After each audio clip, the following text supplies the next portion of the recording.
in Zion, for the day of the Lord is come. Blow a trumpet in Zion, sounding on the mountain. Amen, everybody, and welcome to a special broadcast of the Remnant Call. I'm your host, Brother Frank, and this is a special broadcast because, folks, this is what is affecting us right now as a nation. This is what's going on. And so tonight I've brought in two authors, Benjamin Baruch and Jeffrey R. Nyquist, to talk about their books, The New Tactics of Global War. In 1991, the collapse of the Soviet Union ended the Cold War, an event described in the West as the end of history. Post-Soviet Russia embraced free markets and the democratic elections, and also the United States began to view the new Russia as an ally and a friend. In 2014, Russian forces clandestinely invaded Ukraine and then annexed Crimea, and the world suddenly woke up to realize the Russian bear was back after a long hibernation. The West had hoped their Cold War adversary would develop a consumer-based economy and become a peaceful member of the Society of Nations. But instead, Russia spent a decade arming itself to the teeth with an entirely new class of superweapons, conventional as well as nuclear. The early reports of the demise of the Soviet leadership and the end of communist threat now appear at best greatly exaggerated and at worst an intentional deception. Although the intelligence service of the Soviet era, the KGB, was renamed the Federal Security Service, its Russian acronym FSB, it facilitated the rise of President Vladimir Putin to power, himself a former KGB official, proving the security service from the former Russia era was still very much in power within the new Russia. The New Tactics of Global War exposes what really happened with Russia and why in the decade ahead it remains the number one existential threat to the United States. Reality is a very stubborn thing. It does not care that no one is listening, and it will not just simply go away because we wish it would. The New Tactics of Global War unveils the reality of the changing balance of power in the world and provides insight into the mind of Russian strategists who first began this chess game of lies and deception almost 100 years ago. The authors expose their stealth moves, one lie at a time, allowing the reader to understand the minds of the men who played this evil game, and in so doing, to look within the mind of the beast. And behold, a second beast like a bear, and it raised itself up on one side, and it had 3 ribs in its mouth of it between the teeth of it. And they said unto it, Arise, devour much flesh. Daniel chapter 7, verse 5. Well, tonight's program is titled The Road to World War III. And with that, I'm going to bring on our guest tonight, Brother Benjamin Baruch. You've been familiar with Benjamin. He has written the book, The Day of the Lord is at Hand, and also 3 other books he has produced on Search the Scriptures. And also, as I mentioned earlier, Jeffrey R. Nyquist. He's the author of The Origins of the Fourth World War. He has served as a contributing editor to Dispatch Magazine, WorldNet Daily, Newsmax, and the Sierra Times, and for 12 years wrote for the Financial Sense Online. He is also a senior fellow of the Political Science in the Inter-American Institute. And with that, I'm going to bring him on right now. Brother Benjamin and Brother Jeff, are you there with us this evening? Right here. Yeah, I'm here. Hi, Frank. All right. Amen. Thank you all for joining us here and just sharing the back page of the book, The New Tactics of Global War. Are we really headed towards World War III? And if we are, how soon could this actually happen? Well, that's the $1 million question. Yeah, it could happen next year. It could be the year after, but it's coming within the near term. You know, it's probably coming within the next 4 or 5 years at the outside, but it could be coming at us very quickly here in the next year or two.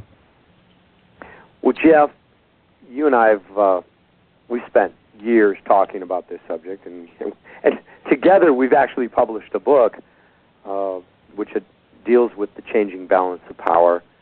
Most Americans, most of our listeners, are not really aware of the level of commitment the Russian government, the Russian military, the entire Russian economic system is really organized around one central principle, and it's not shopping, which is the principle around which the United States is organized, but it's projecting military power. And you know, how real is the threat?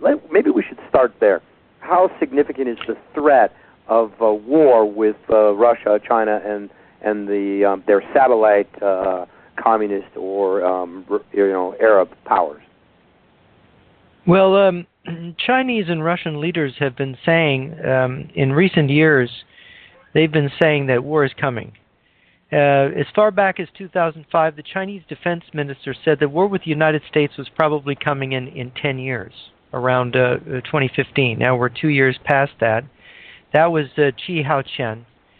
He was one of the senior leaders of the Chinese Military Commission and the Chinese defense minister. You have leaders in the Russian government, generals and others, have been talking about war with the United States. You have the leader of North Korea, of course, that's allied with Russia and China. You've got Chinese generals have been talking about it. Chinese newspapers, the Chinese People's Daily, has said that Chinese should get ready for war, that wars with the United States is very possible. And of course, the Russians, they and the Chinese both started their war preparations. Were practically beginning just a few years after the collapse of the Soviet Union. I know that many people are going to find this difficult to believe, but I gave a presentation in Washington in March of 1999 to a group of people connected to the U.S. government, people who had held posts in the CIA and State Department and other agencies. And I gave that presentation with a Russian defector named Colonel Stanislav Lunev. And it was Lunev that made the point when one of the CIA people there objected to, surely the Russians don't want a war with us, they want to have shopping malls like we've got. And Lunev looked at him and said, "Are you a normal person?" Of course, he was a CIA official, so he didn't think he was a normal person. Maybe he thought he was James Bond, and he was kind of confused, and Lunev said, "Well, you look like a normal person." And he said, "I want to tell you that in my 30-something years in the Russian and Soviet military, we trained for one mission and one mission only, future nuclear world war against America." And you could drop a pin. Everybody was just stunned at this. We just simply don't want to believe that, do we? No. And he defected after the fall of the Soviet Union, and he said, "Look, the Russians. This is a continuous state. The Russians are doing the same thing. They're preparing the same way." He pointed out that they even kept the military districts, that they kept the generals. He made a statement the first time I had a debriefing with him. He talked about how there was something like 1,600 Russian generals, many more than they needed, and he said, well, the reason for that is it takes 2 years to train a division commander who's a general, but it takes only 8 weeks to train a soldier. And that was his explanation. They need the generals because they need to put the Soviet military back together as quickly as they can. They need to bring these forces together. And of course, what we've seen over the last 20 years is Russia in the late 90s developing a new generation of weapons, which they tested in the Chechen War, and then setting up the factories, getting investment from the West, getting their heavy industry infrastructure rebuilt from the ground up, and then starting around 2008 or so, actually before that, a little bit before that, starting to have an ever-increasing military production of these new weapons, and to bring out one new weapon system after another, while the United States is completely not doing any of this. We're talking about weapon systems we developed in the 50s, like the B-52, and the 60s, like the Minuteman III. You know, those weapons have undergone improvements, but they are basically those weapons. That's where they come from. And we have not been modernizing our forces. We've been fighting terrorists. We've been fighting wars in Iraq and Afghanistan, and these are not enemies like the Russians or Chinese. These are not major combatants. We're basically fighting a kind of guerrilla war against irregular forces that requires mainly light mobile forces, which would not be suitable for fighting a war. You know, the Russians are putting together Guards tank armies. You know, you can't fly in with a bunch of light infantry and helicopters and beat a bunch of, heavy tank brigades. You can't do it. And that's nothing compared to the way we've allowed our nuclear arsenal to rot away. Now, Obama basically held back on the fixing the problems with our nuclear arsenal for most of his 2 terms. I mean, Obama was responsible for a lot of this, but also the fact that the American people were asleep in the 2012 election when the Republican candidate mentioned Russia as a potential enemy, as a real threat to the United States. He was mocked by President Obama in that election. And it's truly delusional thinking, because the state of readiness of our forces is abysmal. As you mentioned, our air power, our primary bomber fleet is the B-52, which was built in the 1950s. These are 60 to 70-year-old planes that are flying around. Well, these are very old airframes, and of course the Russians have been building up and modernizing their forces, modernizing their doctrine. We have, with Trump being elected, we may be saved by the skin of our teeth, because he did something Obama wasn't going to do with their sequester cuts. They were not allowed. Their military couldn't train, couldn't keep the fighter planes, functioning, couldn't keep the carrier crews trained. So the levels of training in the Navy, in the Air Force, were not what they had been. And these are very serious deficits. And of course, the United States, the other countries of the world, many of the free countries in the free world depend on the U.S. military to defend them. They can't. A country like Japan cannot defend itself alone against China. South Korea cannot defend itself alone against North Korea, China, and Russia. And it's the same thing with NATO. Russia would plow through NATO if the U.S. didn't have its divisions and Air Force units and naval units. The Russians would just plow them under in no time at all. The Chinese and Russians would own the world if the United States was not on guard. It's simply amazing. It's a simple reality. Jeff, in terms of conventional war, we face a formidable alliance. In terms of global nuclear war, what level of missile defense does the U.S. have compared to the missile defense of Russia? Well, the approximate numbers right now, this is kind of shocking. When George Bush backed out of the ABM treaty, we started to set up anti-ballistic missile launchers in Alaska, and we've got some in California here, where I am. And it's somewhere in the range of 12 to 16 launchers in California and 50 to 60 launchers in Alaska. I don't, the numbers, they fluctuate, but those have been the way the numbers have worked for many years. And it's been stated publicly that these ABMs cannot stop a Russian missile. Russian missiles are too advanced and move too fast for this ABM system to affect them. And if we have 75 or so interceptors, we certainly couldn't stop several hundred missiles. Oh, no, it can't do that. And now the Russians, this Bill Lee was the expert on this. He passed away some years back, and I did have a chance to meet him in the 1990s. He'd worked for the CIA and the Defense Intelligence Agency, and he wrote a very important book called The ABM Treaty Charade, which came out in 1997, in which he pointed out that the Russians had always been violating the ABM treaty. They had 10 to 12,000 dual-purpose surface-to-air missile ABMs. These are the S-300, S-400 systems.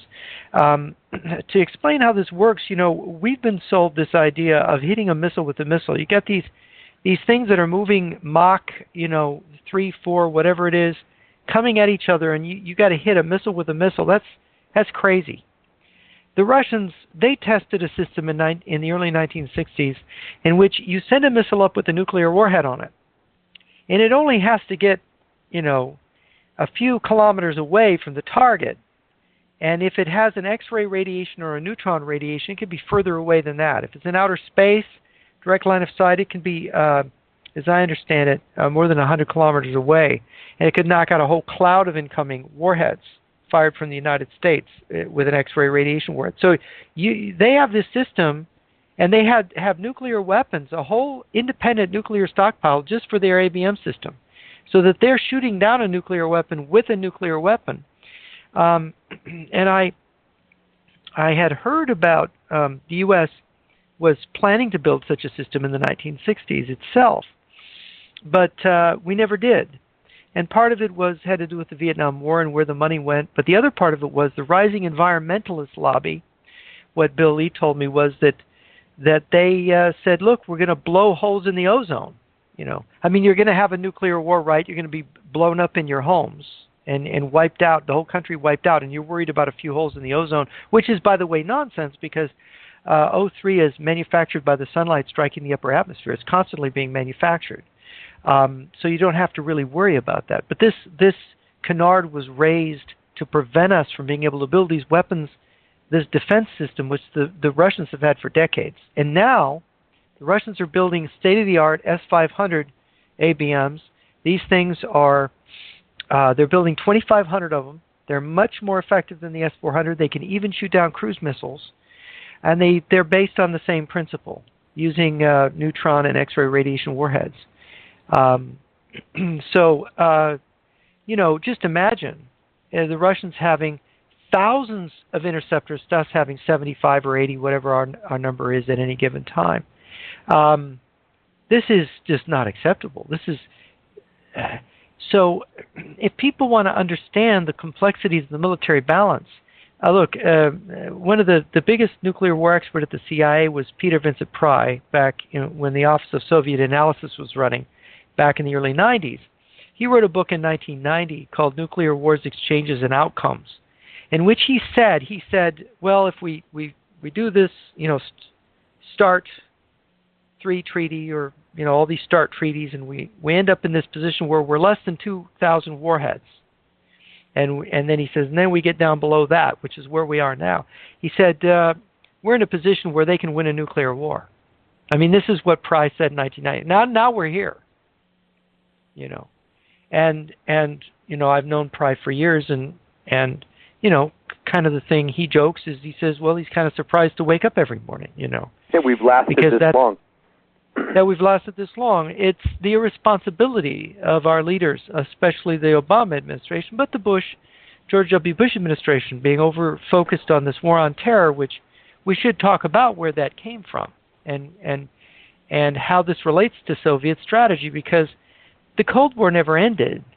And the Russians, when people are talking about war with Russia, I want to make the point that, Putin is still a communist. This is my analysis, that he's still a communist. And I can give you strong arguments, proofs, why he's still a communist, why the Cold War never ended. For example, Lenin, who was against nationalism, against Christianity, he was one of the biggest enemies of Christianity of the 20th century, and was against nationalism. He hated Russia, great Russian nationalism. He was a communist. He was the founder of the Soviet Union, founder of the first communist state on the planet. Did you know that he's lying at the heart of Moscow in a glass case on display? They haven't buried him. Putin will not bury Lenin. He's the father of the revolution. Well, yes, and here's the other thing. No matter how Putin tries to fool people that he's a Christian, that he's a nationalist, or this or that, Putin last October really gave himself away. There was this was the 100th year celebration this year of the Bolshevik Revolution. Back, I think it was November 7th of the, last November 7th. But they had this International Youth and Students Conference, this giant communist youth organization, right? It meets every couple of years, every 3-4 years. It has been meeting, and it typically meets in communist countries because these are communist youth. There were 30,000 of them. They came to Sochi, Russia, and guess who the keynote speaker at this giant communist gathering was? Putin, Vladimir Putin. And you can go online, you can watch his speech. It's got English subtitles. He basically tells them that he thinks they're great. He believes in them. They should go for it. He literally says, go for it, and I'm behind you. Now, this is a global communist youth organization. And there's Vladimir Putin saying, I believe in you. I believe in what you believe in. I want you to go for it. Have faith. Build your new future. That is your communist future. That's pretty much saying who he is. But there's there's been many things like this to show that Putin is really a communist. You know, when Putin first went to Cuba, communist Cuba, in I think it was December of 2000, he had a press conference, and there were Cuban journalists there. Of course, Cuban journalists are DGI agents. Many of them. It's a controlled press. They're Communist Party people. And one of them asked Putin, "Are you left wing or right wing?" and Putin said, as for what people say I am, he said, we have a saying in Russia. He said, "Call me a pot, but don't put me in the oven." Or one translation would be, "Call me a pot, but heat me not." You know, and this was Putin's way of telling them, look, I'm not going to admit that I'm a communist here. We're playing a game here, and I'm pretending not to be one. Right. So amongst yourselves, you can say, oh, yeah, he's a communist, he's a good communist, but don't put the heat on me to say what I am. Well, I think it's a given that the communists are, in fact, still the Reds and the communists. Jeff, we've got about 30 minutes left in the program. Let's talk about the pre-war period, the Great Terror, the overture, the use of terrorist elements to distract the West and draw them into a war, chasing people around mountains, and then ultimately the scandal and the political fallout of the end of the overture period, and how close are we to all of these communist pre-war preparations being completed? Well, in the defector literature, we were told by writers like Jan Shana, Anatoly Golitsyn, a KGB officer, and Viktor Suvorov, who's the pen name of the GRU defector Vladimir Rezin. We have been told by these men in their books things to watch for in advance of World War III, especially with Viktor Suvorov. Viktor Suvorov wrote a very important book in 1987 called Spetsnaz, and it's a chapter in that book called Spetsnaz's First World War, in which he describes the period before World War III, as understood by the main intelligence directorate of the Russian General Staff, or Soviet General Staff. And it's very amazing that it matches up perfectly with what we've experienced since 9/11. First, he says, the beginning of the overture is something called Grey Terror. Grey Terror, he says, quote, is a period in which the West comes under attack by terrorist forces that have no apparent connection to Moscow. But he said they will be controlled by Moscow through secret intermediaries, and they will be mercenaries through those intermediaries. That's what he says. And he says the purpose of the overture, the purpose of this Great Terror, is to divert the intelligence and military resources of the West away from Russia and its bloc of countries to this new enemy, this terrorist enemy, and to completely blind them. As far as, all your intelligence and your satellites and everything is now watching, Afghanistan and Iraq and looking for bin Laden and trying to stop terrorist attacks, trying to stop the spread of the terrorist cells in Africa and the Middle East and Asia and now Europe. So and then he says, so this is what's going to occupy the West in the years leading up to World War III. Then in the next phase, when you get closer to the war, is a period where the KGB, which has been collecting dirt on everybody in the West, all the players in the West, the business people, the media people, the Hollywood people, the political people, suddenly the KGB starts pouring out that dirt, starts opening its files, exposing scandal after scandal after scandal in the military, in the churches, in everywhere. And this scandal phase is very important because it serves the purpose of demoralizing Western society, disrupting it, but they can also plant stories, making it look like some of our leaders are their agents. Because what would be better before a war than to convince the American people that their president is compromised by the Russians and has been working as a Russian stooge, right? Does this sound familiar at all? It sounds like the news of today. Exactly. I mean, if you look at this attempt for the past year to paint the U.S. president as a Russian agent, by the way, where does this story that he's a Russian agent come from? It comes from Russia. Who concocted that Mr. Steele's dossier, the Golden Shower dossier, so-called, that came out of Moscow? Mr. Steele went and gave it to those people working for the Democratic Party, that intelligence outfit that the Democrats hired. Right. I tell you, the Russian KGB concocted that file. And what Suvorov says is they're going to release legitimate material on people, but they're also going to concoct fake dossiers that they're going to try to put over. And of course, what's alarming is the way that Gray Terror, the way that now the scandal phase that Suvorov talked about, the way that all the things that Golitsyn, with his probably now 96% accuracy of predicting what the collapse of the Soviet Union meant. He said the collapse of the Soviet Union was a fake collapse of communism done to disarm the West so they could come back later with a rearmament, catch us,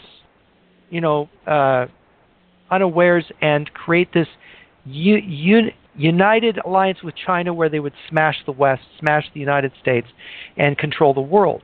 This is all in Golitsyn's 1984 book called New Lies for Old. Golitsyn was a KGB defector. He was involved in the early planning stages of what's called the Soviet long-range strategy, which was concocted in the late 50s and then officially adopted in 1960, which is what all this is. It took them.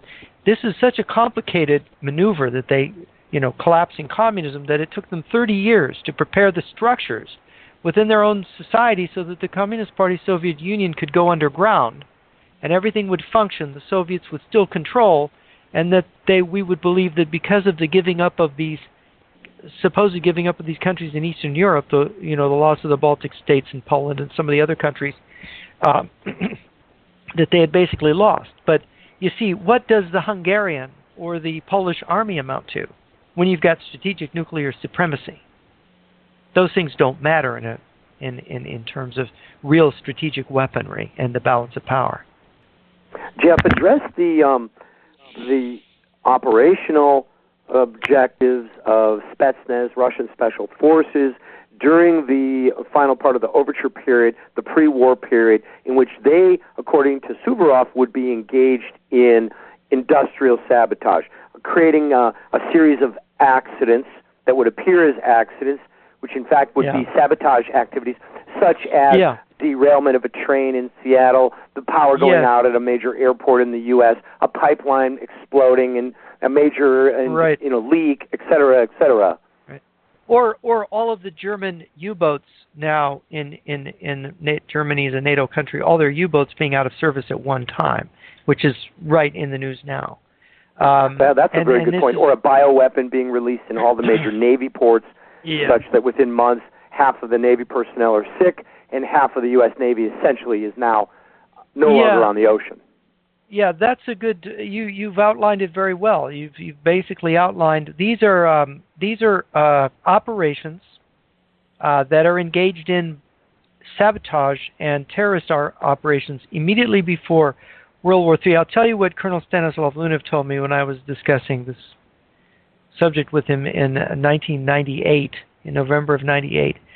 I was saying to him, I've read the literature, the Soviet literature on nuclear war, and I understand in principle you can actually gain such a level of surprise that you can destroy your enemy by various tactics. But I could not imagine specifically the trick to make a nuclear attack successful. I knew there were tricks, but I couldn't imagine what the trick was. I couldn't quite, come up with it. And he basically said it's easy. He said if you ever hear that an American city is attacked with a nuclear weapon by Arab terrorists, don't believe it. And I said, well, why wouldn't I believe it? He said, because it will be my people, it will be Spetsnaz, it will be the Russians that are doing it. But they want you to think that it's from, Muslim or Arab terrorists. And of course, that has been put in our minds since 9/11. That was as soon as 9/11 happened bin Laden's got the bomb. We heard this from a number of people. And they're trying to smuggle a bomb into Manhattan. That's the next thing. So that we were being prepped for this. Scare. And the anthrax scare, absolutely, and the way the FBI mishandled that kind of proved we were unready and unable to cope with and when you look at the way the FBI and the CIA have behaved toward our new president, you realize that they've been heavily penetrated. And there's even, I've seen, I don't know if it's true, there's even people that claim that the NSA and the DIA, the Defense Intelligence Agency, are basically in a kind of war with the CIA and FBI in the sense that they realize there's bad actors there in the CIA and the FBI. And, I don't know what it's so confusing, but there's some really alarming news about the behavior of the FBI that we've seen in recent months, the way they've been working to damage the President of the United States, the Commander-in-Chief, damaging the country. Well, the CIA lying about these. Yeah. I was going to say, if you look at the history of the CIA and the FBI, it's unbelievable to the average American because we're never told any of this in the history school, in our history classes, in the news, or in any documentary. But the level of infiltration and subversion that occurred in the CIA from the beginning is to the point where the agency was completely frustrated right out of the get-go and has basically lost every battle with the KGB on every single platform since the agency was created. I mean, our intelligence agencies are a disaster. They have been infiltrated, subverted, and they've been on a wild goose chase for 75 years. Well, the CIA is a good example. I think it was, if I'm not mistaken, it was Joseph Trento who did a bunch of interviews with James Angleton before Angleton's death, and he claimed that Angleton had a deathbed confession. I don't know if it's true. James Angleton was a longtime head of the CIA counterintelligence staff, and he was very concerned about how penetrated the CIA was by the KGB, and this is going back into the 60s. James Angleton believed that the penetrations were multiple and they were near the top of the agency. And one of the things that Trento alleges, which is really I've been looking into, is that the CIA had interactions at the end of World War II, mainly Allen Dulles, who was the head of the CIA in the 50s, when his brother, John Foster Dulles, was Secretary of State. Allen Dulles worked out of Switzerland, and there were negotiations with the SS generals around Himmler. And the SS controlled a lot of wealth, a lot of gold. And there was gold deposited near the Swiss border by the SS. And there were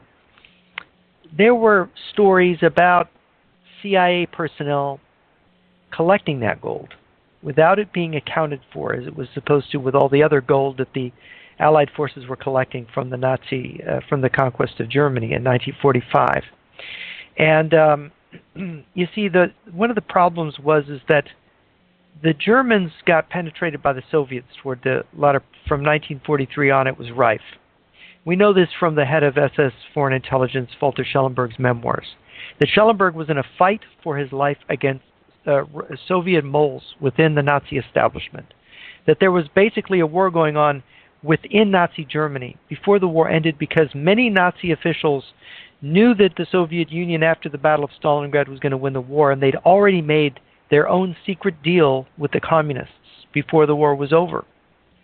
And so the game began then to compromise the Americans. And what Trento's claim is that when these CIA guys got dirty, basically did something corrupt with Nazi gold or whatever the detail of the allegations might be, the other details, the Soviets knew about it. So that the Russians were in a position, and all these guys became sort of the founding leaders of the OSS was what the CIA was in World War II. These guys became the founders of the CIA. These guys were dirty, according to Trento, and I guess he claims that Angleton basically confessed to him that he knew that when he took the job as head of CIA counterintelligence, the condition was he would not polygraph any of these guys, and he would not ask him any questions about this part of the war. You know, what they did at the end of World War II, you know, how any of this went down. And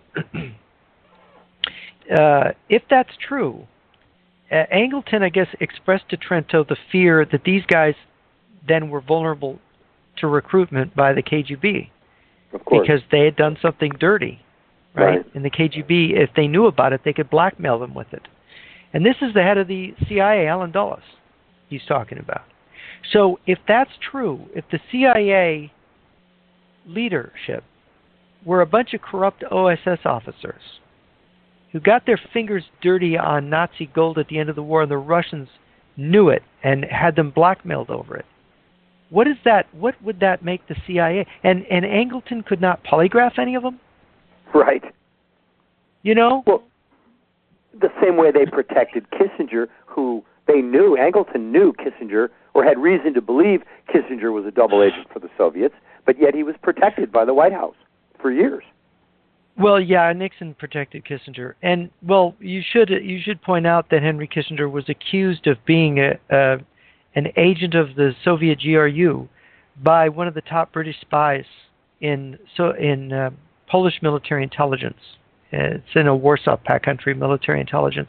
Codename Sniper Michael Golanowski was a British double agent working inside Polish military intelligence who had seen a list of Soviet agents recruited in 1945 in Germany, in occupied Germany. That list included, according to Golanowski, Sergeant Henry Kissinger. Right. That's what he claimed. And, of course, nobody wanted to touch this with a 10-foot pole, but there were others who came to suspect Kissinger over the years, including one of Angleton's successors,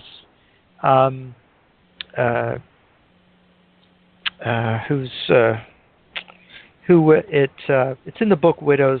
They have he wanted Kissinger.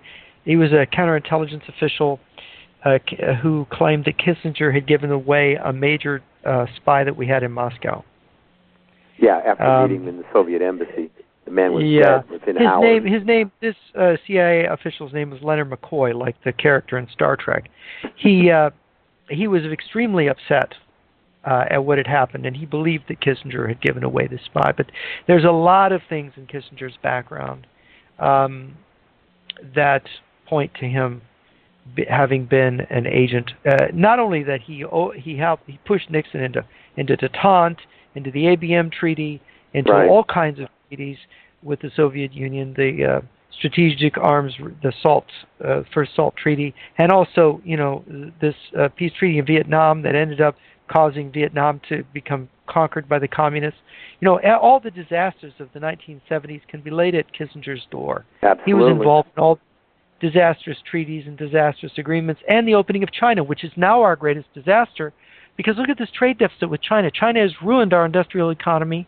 Right. They've destroyed it. They have prosecuted a trade war on us that has harmed us, and really, ultimately, this was the brainchild of Kissinger. Kissinger enabled all that. And through that trade war, Jeff, they acquired the resources to build the modern army that they're going to use to fight us. In the time that we have left, which is about 15 minutes, paint a picture for our listeners who understand the threat of World War III, the riding of the red horse of the Book of Revelation. Let's paint a picture of how does this begin, and how fast is it over once the war starts? What would be a reasonable scenario for the commencement of World War III? How will they play the cards? It looks like, you had the statement of the Marine Corps general here more than a week ago to the troops in Norway about, there's a big war coming. And so you have Europe, and NATO is threatened. You had the Russian West exercise, the Zapad exercise, early last September. It turns out we now know that was a drill preparing for an invasion of Europe. They were going to invade Scandinavia, Poland, the Baltic states, and they were going to bomb Amsterdam and Germany. This was part of the drill. This has been in the news, if you missed it. So that is a hot spot because the Russians are claiming that they have the right to put back together the Soviet Union. You know, they've already annexed Crimea and they're fighting in Ukraine, but they could easily flip that over. I would be very suspicious of the Ukrainian government, which I think has already been, is basically taken over from the inside. The Ukrainian people are the problem. They don't quite know how to handle that. Ukrainian people want to be free, and that's a long-term political problem for Moscow. But that's a general hotspot area there. I mean, it's massive, and the Russians have been building their armies, their nukes, their missiles for the purpose of either intimidating Europe or outrightly invading it. Then you have the Middle East. The Russians are in Syria. They're able to project military power all the way into Iraq. They're allied with Iran. The leaders of Iran were all trained in the Soviet Union. They went to Moscow State University, and this is including the Ayatollah himself. This is basically a Russian puppet state. You have the threat to the Saudi oil fields from Iran. You've got the Persian Gulf. Iran has been arming to the teeth. Obama gave them a break so that, they promised not to build a nuclear weapon and we don't embargo them. Well, I'm sure they've been building a nuclear weapon, and just like the North Koreans did when we had a similar deal with them back in the 90s. Then you have, of course, the Korea, talking about the next theater. You've got North Korea threatening the nations of the Pacific with nuclear weapons, testing ICBMs that work, and possessing, maybe as many as 30 nuclear weapons. Seriously, the U.S. government considering a preemptive strike to destroy the nuclear missile capacity of North Korea, which would probably begin World War III. It looks like the Russians and the Chinese are lining up behind North Korea and saying, if you attack North Korea, we're going to defend North Korea. And I believe they would. I believe that would be the beginning of World War III. And I think that's the most likely place for it to start. A Chinese general recently said, expect war by the end of winter. Mm-hmm. I think he said either beginning or late March. I'd have to go back and look at the quote. That war in Korea is going to begin then, so get ready. The Russians have been flying air missions over North Korea, showing their support for the North Koreans. The Russians have evacuated the civilian population from the border areas of Russia near North Korea, and they have put all kinds of missile weapons in there. The Chinese have been moving divisions up to the Korean border, setting up refugee camps. They're getting ready. It looks like there's going to be. Yeah, it looks like they're getting ready, and so. If we can take these statements of the Russian and the Chinese officials seriously, I would expect the war to begin sometime during the winter with some kind of U.S. preemptive strike against the North Korean nuclear sites and missile sites, in which a general war begins to erupt after that, in which China and Russia intervene. And if they can sink a U.S. carrier, if they can defeat us militarily, which you're talking about 3 very well-armed communist countries against the United States, South Korea, and Japan, I'm not sure we would be able to prevail under those conditions. Well, and our supply lines are very long, and theirs are very short. Jeff, I got a question for you about North Korea, and actually I have 2 questions. And the first one is, you're talking about that Russia and China said they would get behind them. But is North Korea kind of like this wild card that they're just like, you know what, we'll back them, or do you think North Korea is really actually a strategy of theirs? It's a strategy of theirs. Okay. I'm in private. Intelligence people have told me that that's their opinion too. Some of them. Yes, this is obviously. Look, North Korea gets its fuel from China. They couldn't run for a week without the Chinese giving them fuel. You think that they're not doing this, with the Chinese telling them to? Or at least agreeing and nodding their approval. Absolutely. There's no, you see, Kim Jong-un's grandfather, the original communist dictator of North Korea, Kim Il-sung, was a Soviet military officer who was sent by Stalin to take charge of that country. The North Korean army is just an extension of the Soviet army or the Russian army. I mean, they have Russian military advisors, they have Chinese conventional weapons and Russian nuclear and missile weapons. They wouldn't have, and none of that. They've been built up by Russia and China together as a joint project of Russia and China. 3 years ago, the Russians doubled the number of rail tracks running across the Russian border into North Korea. Why did they do that? And they added military advisors to North Korea. Why did they do that? Rapid you think they're not behind this? Begins. Yeah. Well, it makes sense to me. Yeah. The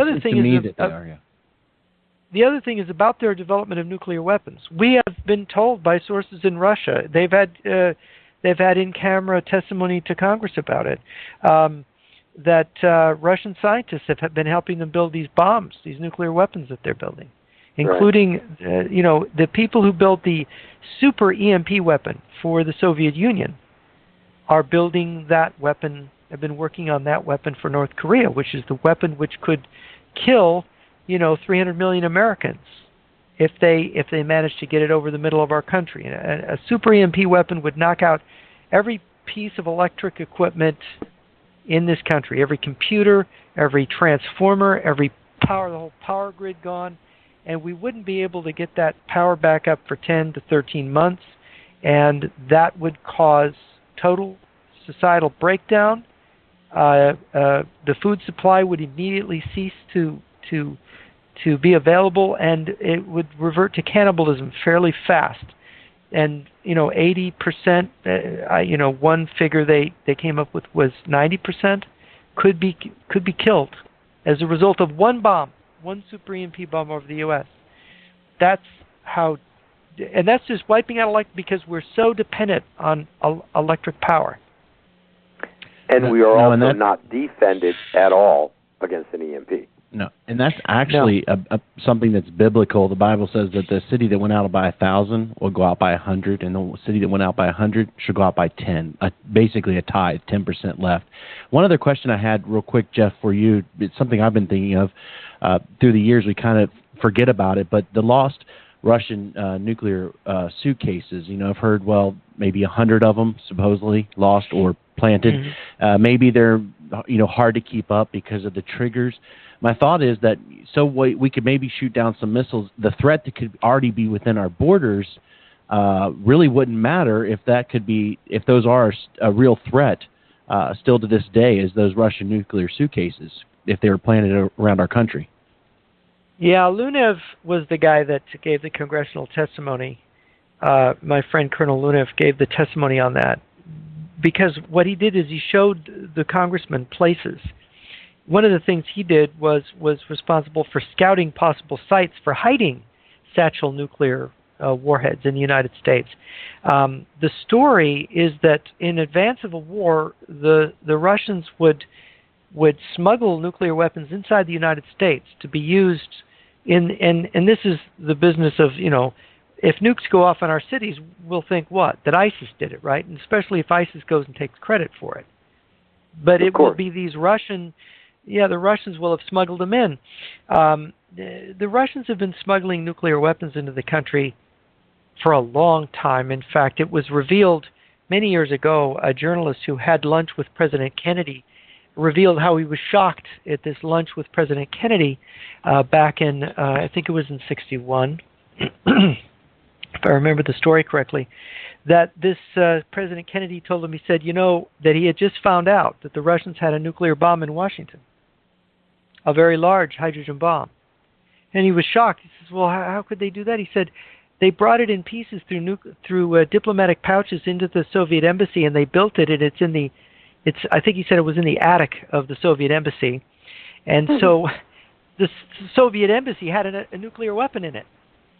So that they could actually bomb Washington by just simply pushing a button in the Soviet embassy and blowing Washington off the map. They didn't need to send a missile.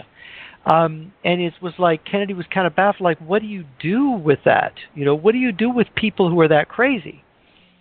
Well, if you're the United States, you open your border with Mexico, and you let whoever wants to walk right in, come right in.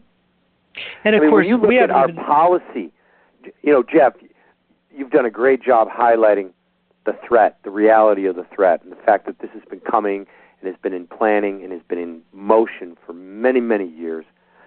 In the face of this, our leaders left the borders wide open. But when we do go to the airport, we have to take our shoes off.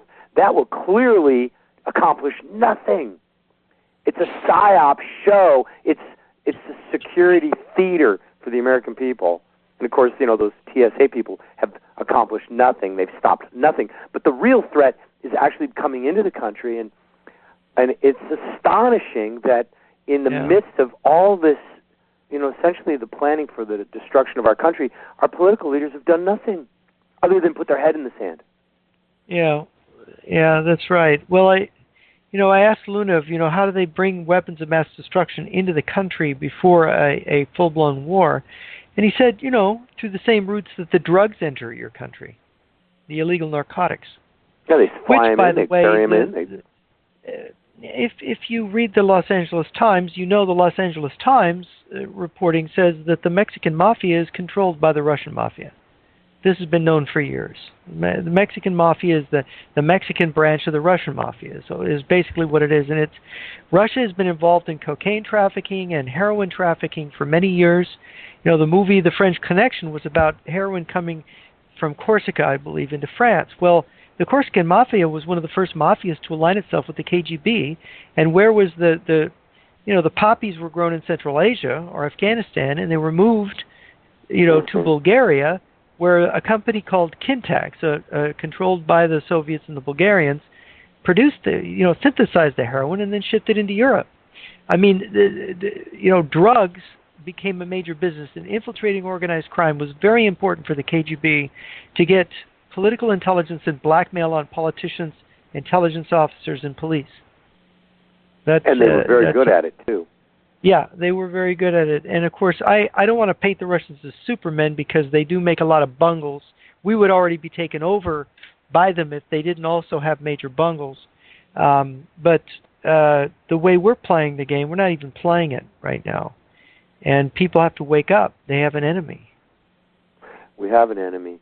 And denying the threat doesn't protect us for even 1 minute.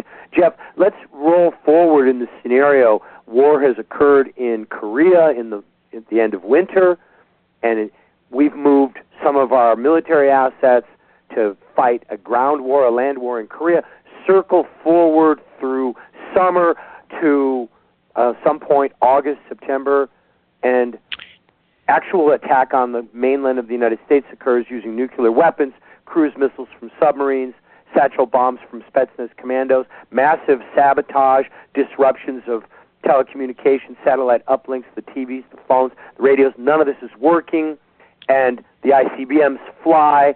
We have a space detonation of X-rays that blind NORAD. There's been ground detonations. We are told it's the Arab terrorists again. And in the span of, 15 minutes, all of our military assets are vaporized in this country, something like that? A nuclear disarming strike, which catches us off guard.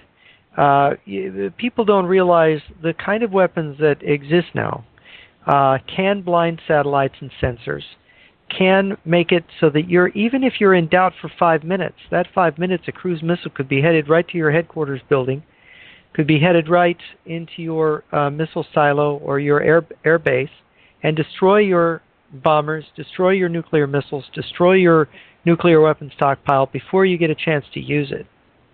And this is the art of surprise attack. If you read Soviet textbooks about nuclear war, the Soviet textbook will say something like, the best defense for a nuclear weapon is to fire it first. The best way to destroy a nuclear weapon is before it's been fired. So, and then with their strong ABM defense system, any weapons that we do manage to launch in the chaos of those minutes would be interceptable because their infrastructure would be intact, ours would be in shambles, our attacks would not be fully coordinated, would not be as effective. And of course, with simultaneous wars breaking out in the Far East, in the Middle East, and possibly in Eastern Europe, they would have us, in a complete situation where we weren't able to manage the conflicts that we were already in. And that we would be, all your military people are focused on if it's a ground war in Korea, if it's an attempt to close the Strait of Hormuz by Iran, or an invasion of the Saudi oil fields by Iran, or something happening in Syria and Jordan, or in Ukraine, or the Baltic states. If all these things go up at once, or any number of them, the United States is going to have its hands full. And each one of these things can serve as a diversion in advance of a strategic attack. And plus, if we're fighting Iran or North Korea, we get hit with a nuke, who are we going to think did it? North Korea, Iran, not Russia. It's not who we're going to think first. In fact, we might, if we do have a retaliation, we might retaliate against the wrong country. Right. Which would be fine with the Russians, I'm sure. Once the nuclear attack that is going to basically destroy all of our major military assets, once those ICBMs have flown, the next day, population centers perhaps have not been attacked directly. How quickly do we face a ground invasion? How quickly are commando forces being airdropped into the Central Valley in Northern California? How fast will the Chinese transport ships begin dropping Chinese troops in the ports of Southern California? How fast will we have a war on our mainland? In the 1980s, and if you read the Soviet military doctrine then, it was immediately. As soon as the nuclear bombs are landing, you want to be landing troops. And basically, 6,000 to 7,000 Spetsnaz commandos would already be deployed to the United States before they even launched their attack. They would come here in civilian clothing, sort of like the Brandenburg Regiment did in Norway. Okay, you had a bunch of Germans arriving in civilian clothing in neutral Norway, and they went to places where they picked up their weapons and their uniforms, and there they were. So you pre-position troops in the country. I mean, this would be relatively easy to do in the United States.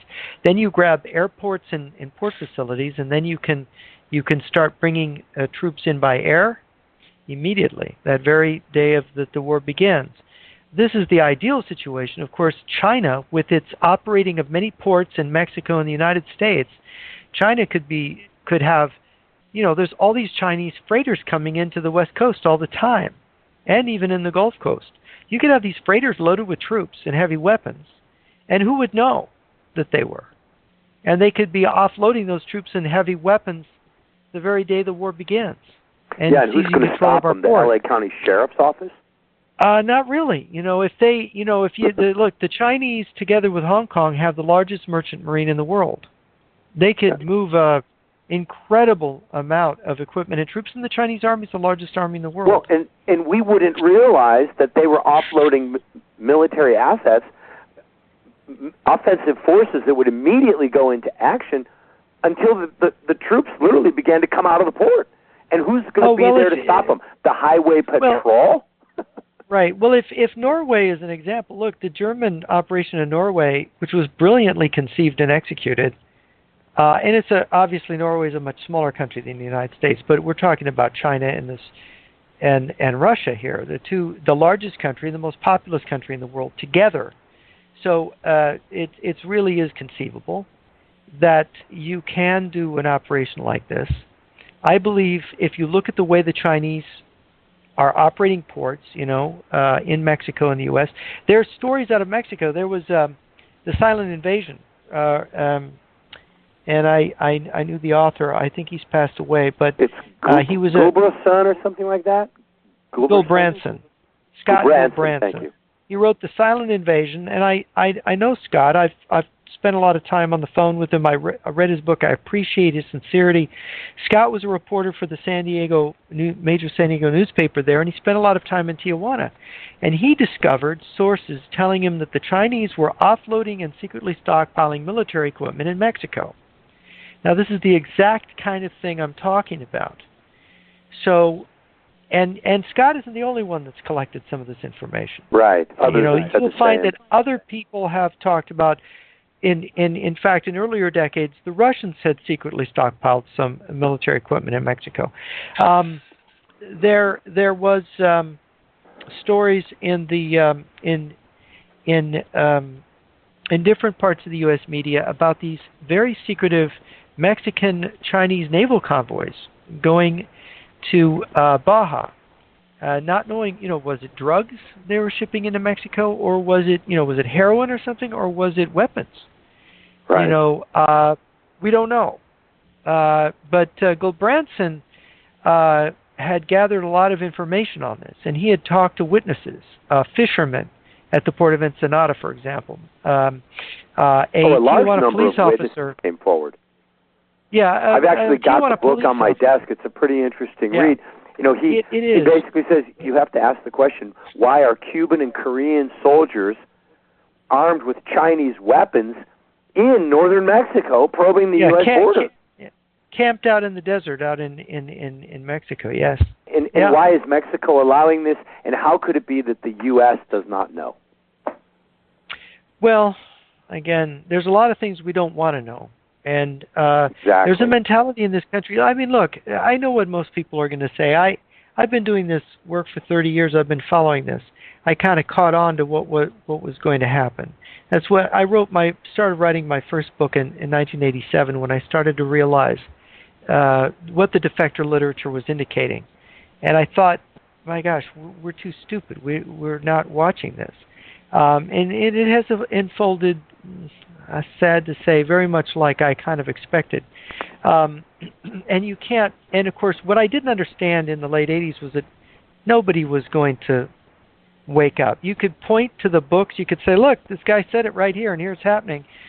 They don't care. They don't want to know. And the higher up you get, whether it's William F. Buckley, who laughed and mocked this material in 1991 when somebody brought up that Golitsyn had predicted the fall of the Soviet Union, the defector, all the way to President George W. Bush calling it conspiracy theory, or George H.W. Bush calling it conspiracy theory when somebody said that the August coup was a fake.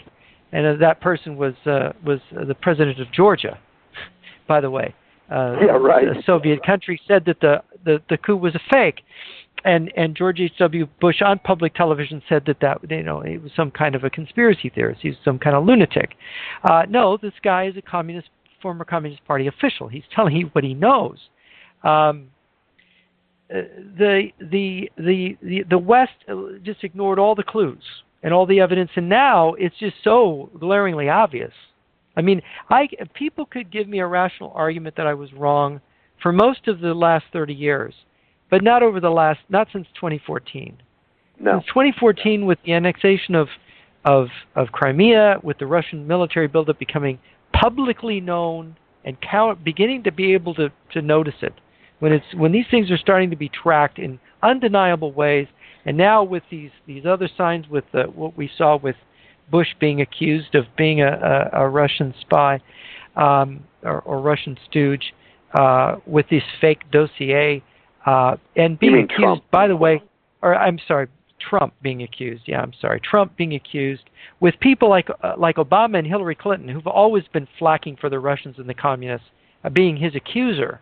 Now, this is really outrageous. I mean, if you don't smell a rat, is accusing the American patriot of being a Russian spy. If you don't smell a rat with that, I mean, I'm not making a pro-Trump statement or anything, but let's face it, this stuff is you've had a year and it's bogus. Well, at the highest levels of our government, within our media, within the leadership of all the different institutions in our country, nobody wants to accept that the United States actually has enemies and that those enemies might actually do something.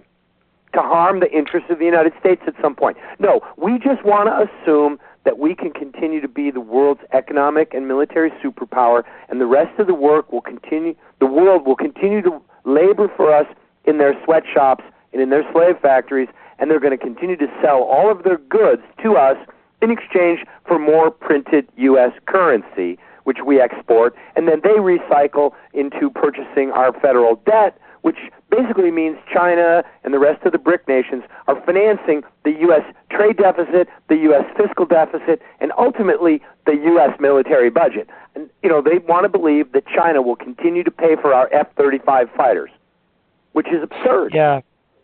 They're not going to continue. Course, matter of fact, they're about to stop, based on my read of all the economic tea leaves, they're going to stop this summer. And the war is most likely, my opinion, in the fall, which comprises the 70-year anniversary of Israel in captivity spiritually and the 70-year rule of the U.S. as the daughter of Babylon. But that's an opinion, we shall see. But clearly the tea leaves are confirming the world is moving towards world war. That is not a hysterical statement. That is a fact today. Yeah, I think a lot of people would tend to think this is not some wild speculation. We're seeing a lot of movement, a lot of military movement now, and very serious people making very serious statements in NATO, in Russia, in China, in the Far East. Yeah. No, and of course war begins in Korea, Jeff, in the end of winter.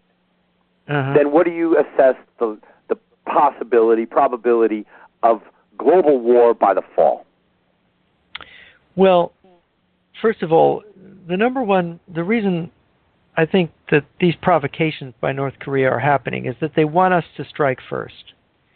Clearly. Because as Bismarck, the great German statesman, said from the 1870s, he said, never launch a preemptive war, because you are then morally responsible for all the killing and all the loss of life and loss of property that occurs in a war. Wars are terrible.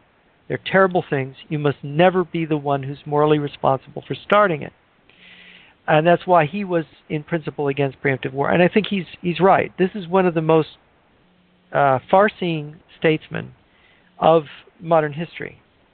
And I think the other reason is that when you start a war, the other side feels morally justified. And the Russian and Chinese propaganda that America is a imperialist bully will then be verified to the Russian and Chinese people. And they can justify going to war on that basis. When the Russian and Chinese people, they want peace. They're normal people like Americans. They don't want to be at war with us. We don't want to be at war with them. But if our leaders start it because they've been provoked, see? So my advice to President Trump, if I may be so bold, is don't attack North Korea. Defend America. Build real missile defenses.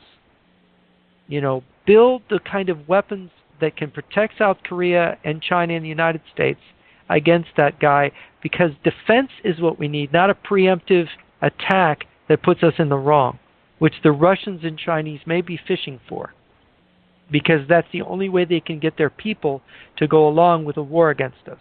We do not want to make war a political possibility for their leaders. Well, isn't it true, Jeff, that the Russian media, the Russian internal propaganda for the last 4 years has been telling the Russian people that the United States, along with the NATO alliance, has been surrounding Russia with military assets and ultimately intends to attack and destroy Russia as a world power? And the Russian people fear an attack from America. That is standard Russian propaganda you hear on Russian radio and television all the time since 2014. That propaganda began around April of 2014. But that's a necessary precursor to the actual war, because they've got to convince the public that the Russian military is going to act defensively in protecting Russia against the aggressive American imperialists. Yes. In fact, it's textbook right out of a book called Soviet Military Strategy, which was edited by the great Soviet military strategist Vidi Sokolovsky. Sokolovsky's book states that the most important thing in a war is preparation of the people. And preparation of the people, you have to make it clear who the enemy is, why the enemy is your enemy, and what they've done to deserve what you need to do to them. And that's what the Russians have been doing now for the last 3.5 years. They have been preparing their population for war with us in terms of the messages, the indoctrination, the media messages they've been giving. What a harsh, stark reality we face. Yeah, and of course your summary shows how ridiculous, in terms of our financial, military, political management we have been. I mean, it is the irresponsibility of people who take for granted their wealth and their military superiority. You can't take that stuff for granted. If you do, you're gonna it's suffer laughable horribly. Because the wealth is predicated on debt. The military superiority, as you mentioned, the air fleet, the bombers are 60 years old. Even the fighters, the F-16s, the F-18s, the F-15s, that's all 30-plus-year-old equipment, and it's been operated pretty much nonstop.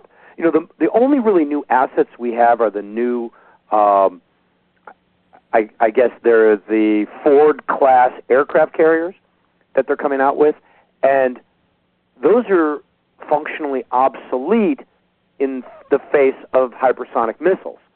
So, I find it interesting, Jeff. That may be true. Yeah, that may be I'm true. certain that it's true. When we have, maybe one hypersonic missile could be stopped, but if there's 10 or 20 of them being shot at the carrier, there's no way to stop them all. And, I find it fascinating.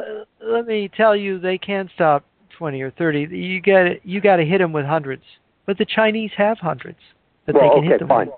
They've got the sufficient number. But what's really fascinating is if you look at the course of human history, when a ruling power was at the end of its tenure as the superpower, its military platform through which it ruled the world became obsoleted by changes in technology. For example, Britain, which ruled the seas for several hundred years and was the empire that basically expired or extinguished was in World War II, relied on the battleship as the principal projection of military power. World War II brought the advent of the aircraft carrier and the obsolescence of the battleship. Nobody builds battleships anymore. They're gone. And so America and the American empire projected its power. The American eagle flew off the carrier. But now you've got new technologies, these hypersonic missiles that travel at 6,000 miles an hour, and they're a lot cheaper to build a hypersonic missile than they are an aircraft carrier. They have effectively obsoleted the carriers. And so, as the American empire is about to fail, about to fall, so too its primary military asset has become functionally obsolete. Mm-hmm. Mm-hmm. Well, guys, we're coming down to about the end of time here on this program, and I appreciate everything you've shared with us, but I've got something. We just can't leave it like this because you're going to have the listeners here, Jeff and Benjamin, that this information is disturbing. I've got a family. What do I do? My reality could change quickly. What would you say right now to the listener that's hearing this information and their first thoughts are maybe a fear of what do I do, knowing that at any moment here, and very shortly, most likely, that things are going to change in this country forever. What would your advice to them? Well, my advice is, of course, I think people should have extra food and water stored in their homes, because these basic necessities, you may need it to tide you over if there is a military emergency, and we kind of assume that that's never going to happen, but it can. The other thing is that knowledge of who the enemy is and what they're doing, and that this is very important as basic Absolutely. Orientation, because our political leaders, the right political leaders, need to be supported in the right way by an informed public who says, you need to build new weapons, you need to be responsible, we need to secure the border, we need to find out what the Russians and the Chinese are up to here. We need to avoid launching any reckless preemptive attacks when we're in a state of military inferiority versus this other block of countries. This kind of thing. We need to have more of a debate and more of a reasoned. People have to educate themselves about this and understand that I'm talking about these books I'm talking about are easily accessible, and the information is not. I'm not talking about some conspiracy theory. I'm talking about stuff that's been published and talked about for years. But it's just people. For some reason, they've just neglected learning this material or wanting to be interested in it because maybe it's not titillating enough. I don't know. But we need to take our citizenship seriously, and we need to be oriented as a people in a country, and we need to be united as a people and not allow, because part of their game is to divide us against our own people. Which they've done an excellent job of. And I would add to that, Jeff, and those are good comments, and absolutely people should be prepared for changes to come suddenly. But I would also add that the events that we are looking at are actually part of Bible prophecy, and this world war that is coming sooner or later is actually the riding of the red horse of war that will precede the rise of the Antichrist kingdom.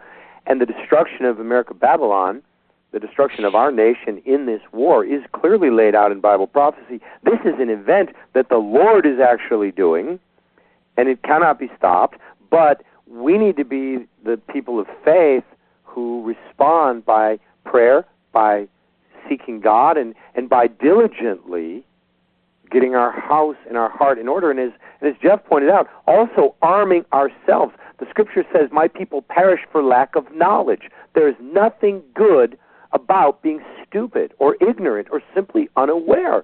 And Americans, to a great extent, know more about Dancing with the Stars, and they know more about who won the Voice this year than they do about the real world in which we live. And that's just all part of the deception that has pretty much sealed our fate. But for the remnant, and there is a remnant that's going to survive and endure these things, equip yourself with knowledge.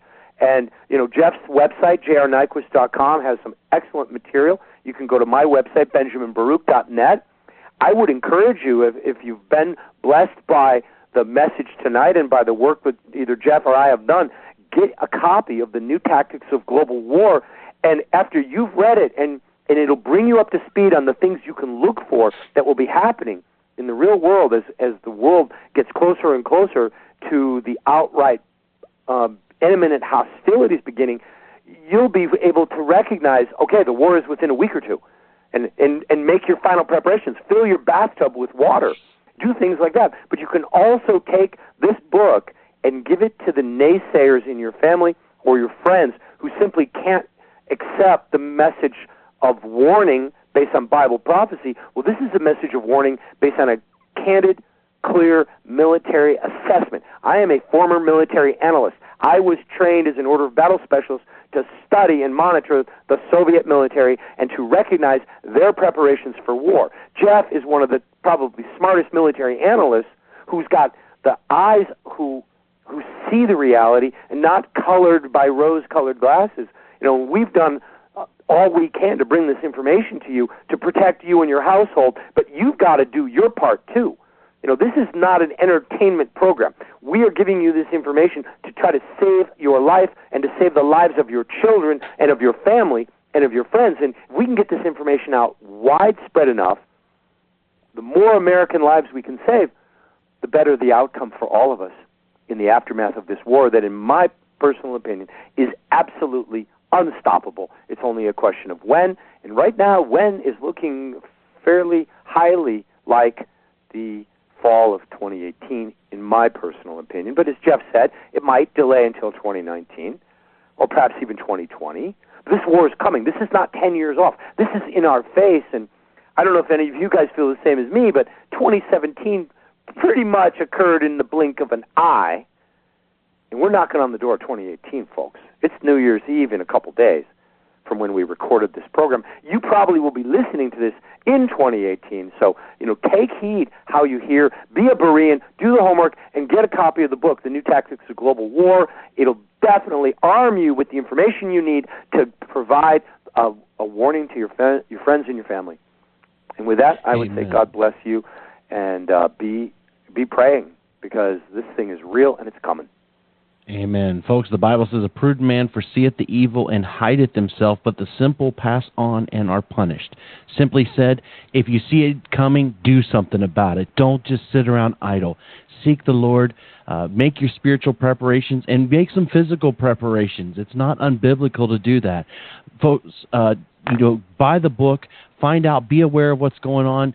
Jeff and Benjamin, thank you for taking your time to come on the Remnant Call, and may God bless each one of you and protect you as we face what's coming upon our nation in soon days, it looks like, ahead. So with that, I will say thank you to everybody. This is Brother Frank and Benjamin and Jeff with the Remnant Call saying good night and shalom.